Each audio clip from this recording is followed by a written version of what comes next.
কি করলা? মাছ মারলা? আচ্ছা, এই অবস্থা কা তোমার?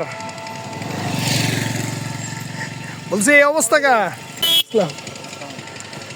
দর্শক, আসলে শৈশবের কথা মনে পড়ে গেল এই সজীবকে দেখে। ভাই, 1 মিনিট।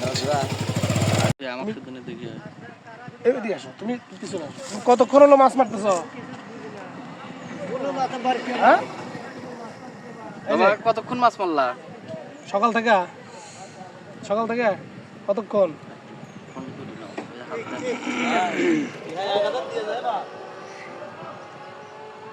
এই যে গাওটা যে মাখাইছো, বাড়িতে গালি দিবি না? তোমার আম্মু গালি দিবে না তোমাকে?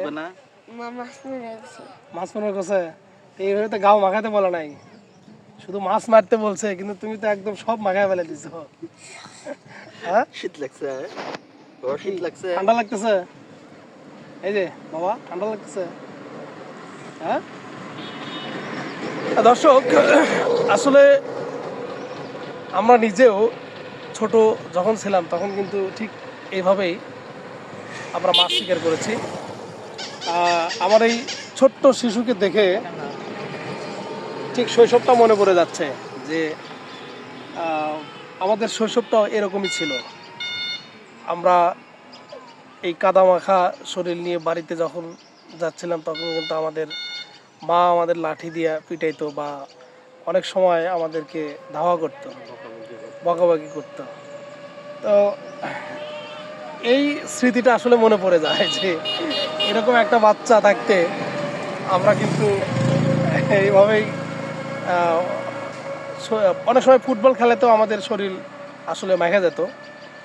আমরা কিন্তু এনজয় করেছি। আসলে আমরা বাঙালি জাতি, এই বাঙালিদের এই নর্দমা বা কাদা যে শরীরে ছোট থাকতে ছোটবেলায় যে আমরা কাদা মাখা শরীর নিয়ে খেলা করতাম, এটাই হচ্ছে আমাদের বাঙালির রীতি এবং নীতি। আমি মনে করি যে আমরাও একসময় এরকমভাবেই খেলাধুলা করতাম। আজকে এই শিশুটি, তোমার নাম কি?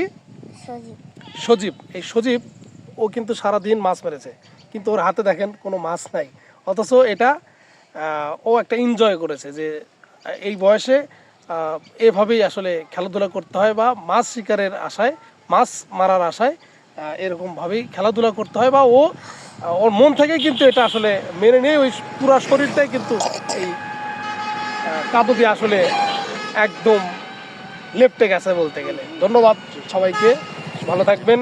এবং যাদের শিশু আছে তারা অবশ্যই তাদের নদীতে বা কোথাও গেলে একটু সতর্ক থাকবেন।